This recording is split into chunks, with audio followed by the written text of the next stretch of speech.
Tonight, inside the heat dome, record-breaking temperatures as millions struggle to stay cool.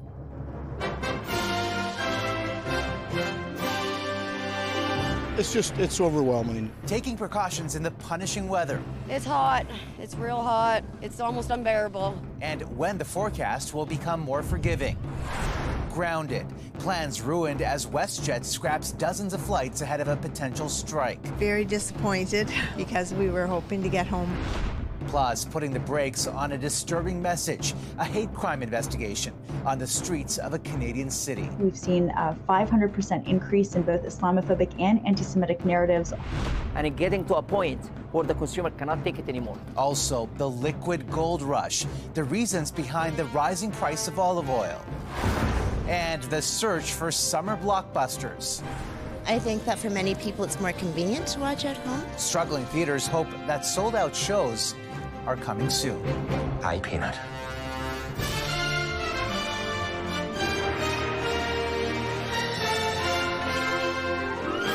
CTV National News with Omar Sachedina. Good evening, everyone. Millions of Canadians continue to bake in sweltering temperatures we typically don't see until July or August. And today, a reminder of the deadly dangers.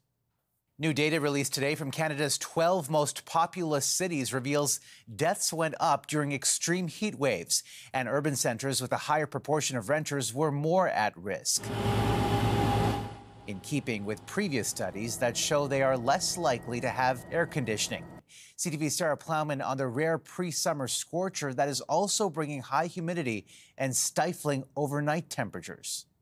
This time lapse shows how in 40 minutes ice melted away under the heat dome hovering over eastern Canada. It's hot. It's real hot. It's almost unbearable. In many places it's above 30 degrees, with humidex sometimes over 40, a heat wave rarely seen this early in June. The fact that there is no reprieve at night, all that moisture during the day makes it hard for the temperature to drop off at night. At this 911 call center in Montreal, the phones haven't stopped ringing. We're getting calls for heart problems, breathing problems, heat stroke, dizziness, and weakness. New data from Quebec's National Research Centre shows every summer in Quebec alone, heat is associated with 470 deaths, 225 hospitalizations, and more than 36,000 emergency department visits. This professor says as people age, they don't sense heat the same way. People may think they're fine. It's like a light switch. Suddenly, the world changes. And that's how quickly heat-related injuries can occur. For vulnerable populations, including the homeless, the risk is especially high. Hydrate, hydrate, hydrate, guys. H2O, H2O, H2O. Get it in. You just can't get enough. What some were not looking for today was a place to play outside, unless it involved water. Some construction workers were sent home early. Working in construction in this heat could be dangerous and not cost productive. But for those helping keep things cool, the job wasn't done. We had a client call us emergency call. She didn't have no AC at all. A search for the kind of relief that's been difficult to find even here along the water at night. Humidity is still high. It's been holding on around the clock. Omar. All right, Sarah, thank you. Let's bring in CTV News meteorologist Kelsey McEwen. Now, Kelsey, this kind of heat is fairly rare for this time in June. And in fact, there have been dozens of records smashed in 6 provinces already. Omar, this type of heat wave, typically July or August. In fact, this will only be the 3rd time in recorded history that a city like Montreal sees a 3-day consecutive stretch of temperatures rising above 32 degrees Celsius. Now, it's not just Montreal that's hot. It's all the way to Atlantic Canada, a couple spots in New Brunswick, quite notable. In fact, the hot spot in our country was Miramichi at one point today, over 37 degrees Celsius. Ontario and Quebec as well. Now, through Friday, we start to see some improvement, particularly in the humidity. That's going to happen first in northern communities in Atlantic Canada, but far southwestern Ontario, it stays hot right into early next week. Now, far different story elsewhere in the country. What is the connection between this heat dome we're seeing and the cooler temperatures in the west? Yeah, it's a great question, Omar. Think of the atmosphere like a bathtub. So if you slosh the water to one side, you get this wave, but eventually it all kind of equals its way out. So the atmosphere acts like a fluid, and in western Canada, we've seen a large upper trough while the east has been dominated by this ridge. And the the trough has allowed for very cold air to settle in. In fact, Edmonton setting a brand new record low, minus 0.7 degrees Celsius this morning. Tonight, there's a secondary risk of frost right throughout the Alberta foothills, where temperatures once again will be chilly. Hopefully we'll land on a happy medium soon. Kelsey, thank you. The punishing heat is believed to be responsible for hundreds of Hajj pilgrims dying in Mecca in Saudi Arabia. That's where temperatures soared past 50 degrees at one of the world's largest religious gatherings in the world. In New Delhi, a prolonged and crippling heat wave is putting record pressure on the city's power grid, and tens of millions in the U.S. are also dealing with extreme heat, complicating the battle against wildfires in New Mexico, which have forced thousands to flee. Thigh high. Yeah, at least mid-thigh. Yeah. It was hard. It was hard to walk in, especially down this stretch. Tropical storm Alberto has unleashed fury on Mexico and Texas, the first named storm of the hurricane season, bringing heavy rain and a storm surge, smothering communities and threatening the Gulf Coast with severe flooding and fierce winds. And there is a labor storm to tell you about. Just as the first long weekend of summer approaches, there is turbulence tonight at one of Canada's major airlines. WestJet has preemptively canceled more than 40 flights and grounded more than 30 planes in anticipation of a strike by aircraft mechanics that could begin in less than 24 hours. Here's CTV's Kathy Lee. As the list of canceled flights grows, so does the number of passengers facing disruptions and uncertainty. Very disappointed because we were hoping to get home and, earlier, and now we won't be getting home till 1 o'clock tomorrow morning. I'm wondering if I should actually get on the plane, because if that gets impacted, then I'll kind of be in jeopardy to miss my job. The early consequences of a potential strike by WestJet's 670 aircraft maintenance engineers who could walk off the job tomorrow night. This morning, workers held an information picket at major airports across the country. This time, we're just going to stand up for what we believe in and what we feel like we deserve. Pay, benefits, and working conditions are at the core of the dispute. WestJet can't hire. They can't basically get the people that they need qualified to do the job. When it comes to maintenance, safety is suffered when they don't have the proper manning. The group almost unanimously rejected WestJet's first offer. Which would make our aircraft maintenance engineers by far the best paid in Canada and improve take-home pay by 30 to up to 40%. The union says that's mostly already promised money and includes some retirement funds. Some of these unions and some of these memberships basically had wage cuts taken during COVID. And so there's a lot of catch-up. WestJet has managed to avert 2 pilot strikes since last May. Now it's asking the government to intervene and move this dispute to arbitration. Industry experts say preemptively canceling flights is a bad move. WestJet has been damaging its brand, damaging consumer goodwill. It is a very poor business decision. WestJet couldn't confirm if more flights will be canceled, only to say that it's working in 24-hour increments. Omar. Kathy Lee at the Calgary airport tonight. A truck displaying Islamophobic messaging being driven through the streets of Toronto is being investigated by the city's hate crimes unit. CTV's Heather Wright on the words sparking outrage and an increasingly disturbing, divisive, and dangerous trend. This cube van has been spotted driving around Toronto playing a video some have called offensive and hateful. The video asks, is this Yemen, Syria, or Iraq? Before showing images of Muslims praying. It then says, wake up, Canada, you are under siege. What this van was advertising, trying to suggest that Canadian Muslims and communal prayer are something that is threatening, that is dangerous, that is something to hate. Amira Al-Gawabi is the federal government special representative on combating Islamophobia.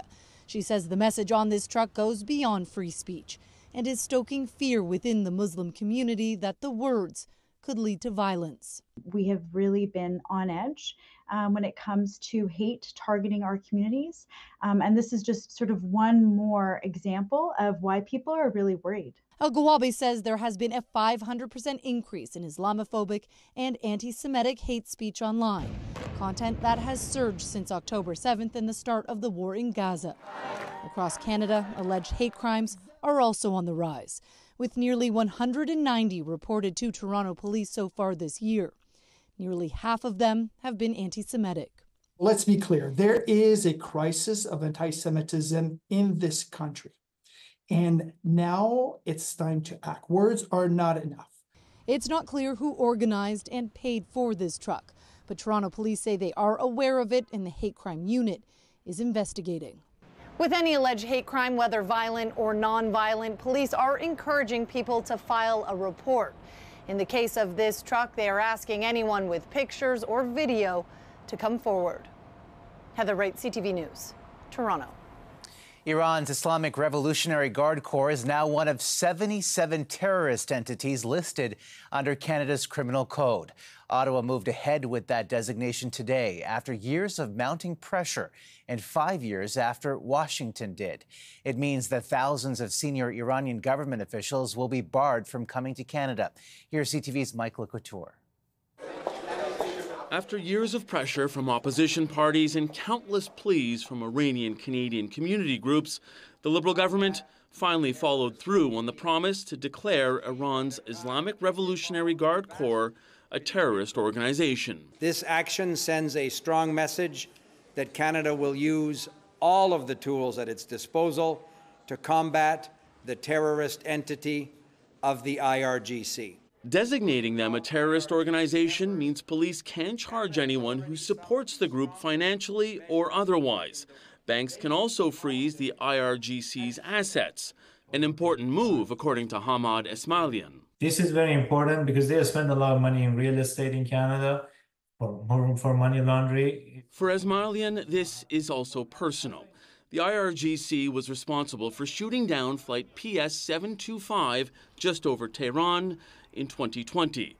Esmailian's wife and daughter were two of the 175 victims on board. During this journey, it's important for us to see that the perpetrators of this crime has been punished in some ways. The federal government has previously banned tens of thousands of Iranian government officials from entering Canada. The United States designated the IRGC a terrorist group back in 2019. Foreign Affairs Minister Mélanie Joly says there was no pressure from allies to follow suit. Still, many wonder why it's taken so long. Because of the government's inaction over the last 6 years, the Iranian regime's capabilities here in North America have only increased. I'm told that there's literally a monthly review by the security agencies of different entities around the world and whether or not the threshold has been met. By taking this decision, the government admits there is a heightened risk for Canadians in Iran. So Foreign Affairs is warning against travel to that country. And their message to Canadians who are in Iran is to come home. Omar? All right, Mike, thanks. The leaders of two other countries isolated from the West bolstered their ties today. North Korea's Kim Jong-un and Russia's Vladimir Putin signed a mutual defense pact. That growing alliance sparking worries in Washington. Bureau Chief Joy Malbin on the elaborate state visit and the impact of that meeting. From the red carpet rollout and lavish celebrations, Vladimir Putin greeted as a superstar in North Korea. Thousands waving flags and chanting, "Welcome Putin." In his first visit here in nearly a quarter of a century, war and sanctions have driven him back. The two leaders signing a new partnership pact, pledging to defend each other in the event of aggression. Toasting their NATO-style agreement, Kim Jong-un promising full support for Russia in Ukraine. Putin describing the pact as a defensive agreement. Unclear what exactly it would call for. No one has seen the details yet. You can see this block, this axis forming up on the other side, the autocracies of the world. The bloc led by China. Russia comes in number 2, and then there's Iran and North Korea. Washington says Putin is desperate in his war against Ukraine, accusing Kim Jong-un of supplying Moscow with weapons and missiles found on the front lines. In return, the Kremlin is believed to be helping North Korea with space technology for its missile program that has threatened the U.S. in the past. An illegal exchange, says Washington, and deeply troubling for world security. I think that particularly the aspect of nuclear cooperation is kind of scary, because this does have, does bring back what we were facing during the Cold War. As Putin arrived in Vietnam, showing he still has friends around the world, Washington is keeping a close eye as Russia and North Korea, two nuclear powers, take their relationship to a new level. Omar? Joy, thank you. The head of the military alliance working to guard against the threat of Russian aggression was in Ottawa today and again urged Canada to spend more of its GDP on defense. I continue to expect that all allies should meet the guideline of spending 2%. NATO's Jens Stoltenberg also met with the Prime Minister. He praised Canada's recent investments, but said the world is facing its most challenging and dangerous security environment in generations. Canada's Defence Minister says spending will hit 1.75% of GDP within 5 years, still shy of the 2% target. Coming up, this year, there's just none left. What's behind an olive oil drought? Riley, how was camp? That was good. Plus, hoping for a blockbuster summer, the movies that could end a box office slump.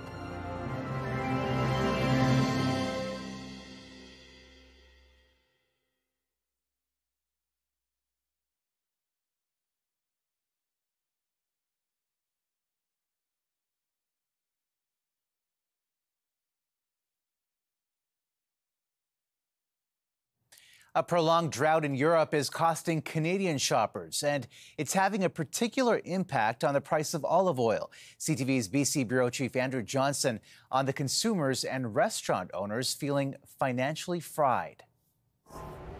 So we're making a Greek dressing here. At Amr Maroki's Vancouver restaurant, olive oil is essential. For Mediterranean, it's just like a fish need of water. But it's become one very costly ingredient. We had to increase the pricing. There's no choice left. This Italian kitchen is also feeling the burn. So when you grab the bread and you dip it in olive oil, that thing that used to cost us 50 cents now costs us $2.50. The latest numbers from Statistics Canada show Canadians in March paid an average of more than $16 for a litre of olive oil. That is up from $14.30 in January. 3 years ago, in March 2021, shoppers were only paying $6.62 per litre. Liquid gold now living up to its nickname because of what's happening here. All the regions of Spain are facing the same problems. I mean, it's raining less and less. Supply is running dry thanks to a multi-year drought hitting Mediterranean producers. The industry was trying to supply the market with a decent amount of olive oil, but this year there's just none left. With less oil being produced, what is available will cost more than ever. Some restaurants who have already raised prices to deal with inflation and rising wages may have to eat some of the extra cost. Well, how much can I charge? Can I move my pasta from 25 to 40? Of course not. And it's getting to a point where the consumer cannot take it anymore. If you're cooking with extra virgin olive oil at home, watch for prices that seem too good to be true. If someone offers you a cheap deal when it comes to olive oil, there's probably something else in it. The shortage and eye-popping prices are expected to last for years. So if you're looking to save, experts suggest sunflower or avocado oil instead. Andrew Johnson, CTV News, Vancouver. Still ahead. The reason behind these dramatic scenes at Stonehenge.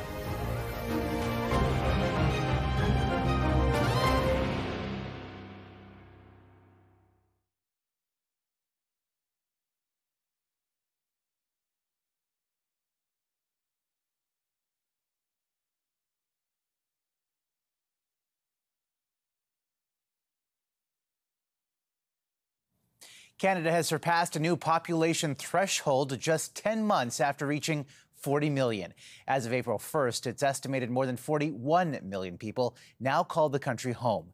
The increase came as the country welcomed more than 120,000 immigrants in the first 3 months of the year. Canada's busiest highway was the site of a fiery crash today. Incredibly, the driver of this tractor-trailer on the 401 in Toronto walked away with only minor injuries after his truck collided with a highway barrier. And the Juneteenth holiday was marked across the United States today. I'm delighted, I really am, that so many of you are celebrating freedom. 97-year-old Opal Lee led a decades-long fight to get June 19th recognized and led a march today in Dallas. On this day in 1865, the last enslaved people in Texas found out they were free, 2.5 years after Abraham Lincoln issued the Emancipation Proclamation.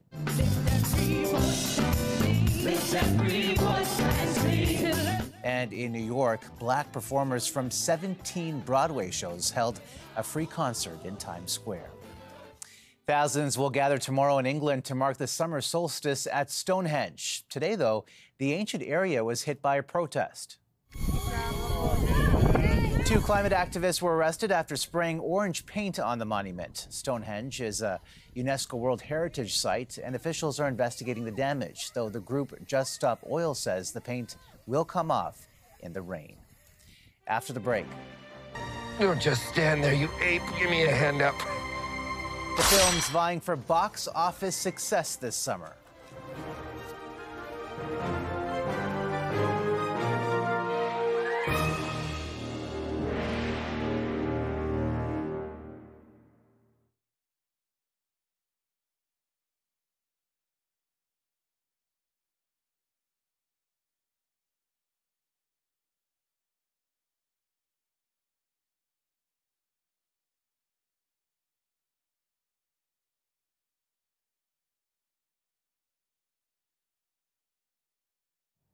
When it comes to the box office, it may be hard to beat what became known as the Summer of Barbenheimer last year, pushing moviegoers back into theaters.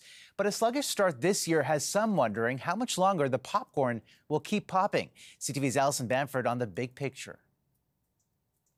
Closer I am to find.